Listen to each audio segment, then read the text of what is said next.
চীন হচ্ছে পরাশক্তি, আমেরিকাও হচ্ছে একটা পরাশক্তি। সুতরাং দুই পরাশক্তির ভেতরে আলাপ আলোচনাটা কিভাবে যায় সেটা কিন্তু পৃথিবীর উপরে পৃথিবীর রাজনৈতিক এবং অর্থনৈতিক এবং সামাজিক দিক থেকে কিন্তু অত্যন্ত গুরুত্বপূর্ণ একটা সফর। এই সফরটা হওয়ার কথা ছিল কিন্তু বেশ অনেক আগে, কিন্তু এর ভেতরে ইরান যুদ্ধ চলে আসে।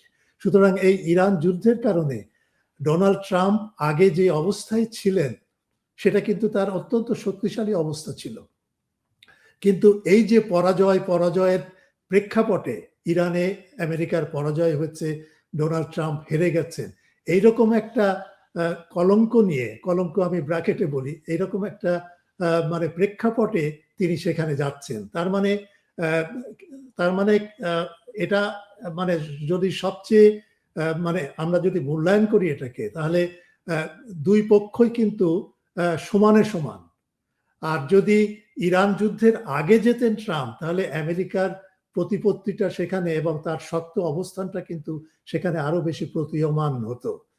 কিন্তু এখন ডোনাল্ড ট্রাম্প যাচ্ছেন অনেক দুর্বল হয়ে।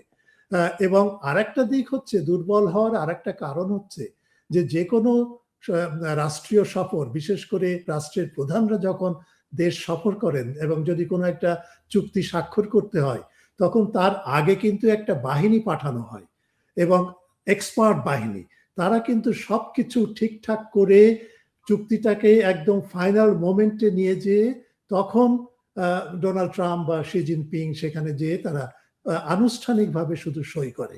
কিন্তু আগের যে সমস্ত গ্রাউন্ড মানে কাজগুলো, পেছনে যে কাজগুলো করতে হয়, টেকনিক্যাল যে সমস্ত কাজগুলো, যদি কোনো চুক্তির কথা আমরা ভেবে থাকি, তাহলে সেটা কিন্তু অনেক আগেই, এবং সেটা কিন্তু হয়নি। এই সফরের ক্ষেত্রে সেটা হয়নি। এবং এটা কিন্তু ডোনাল্ড ট্রাম্পের একটা প্যাটার্নটা হচ্ছে এই যে সে তাৎক্ষণিকভাবে একটা কিছু এজেন্ডা তুলে সেখানে আলাপ করতে চায়, যেটা আমরা লক্ষ্য করে দেখেছি ইসলামাবাদে এই ইরান এবং আমেরিকার যুদ্ধের ক্ষেত্রে। সেখানে কোনো প্রিপারেশন নাই, কোনো এক্সপার্ট সেখানে নেই, সেখানে মানে ডিপ্লোম্যাটরা যারা ঝানু ডিপ্লোম্যাট, তাদের কোনো ভূমিকা নেই। সেই রকমের একটা পরিস্থিতি এখানেও হতে যাচ্ছে বলে আমি মনে করি। সুতরাং সেই পরিস্থিতিতে কি হতে পারে? ডোনাল্ড ট্রাম্পের বেশ কয়েকটা উদ্দেশ্য আছে। সে একটা উদ্দেশ্য হচ্ছে এই ইরান যুদ্ধে পরাজয়ের কারণে সে সেখানে যে একটা রিসেপশন পাবে এবং সেখানে চীনা সামরিক বাহিনী তাকে গার্ড অফ অনার দিবে, তাকে নানা অনুষ্ঠানে নেবে, সেখানে ঢাকঢোল পেটানো হবে, এটাই সে চায়।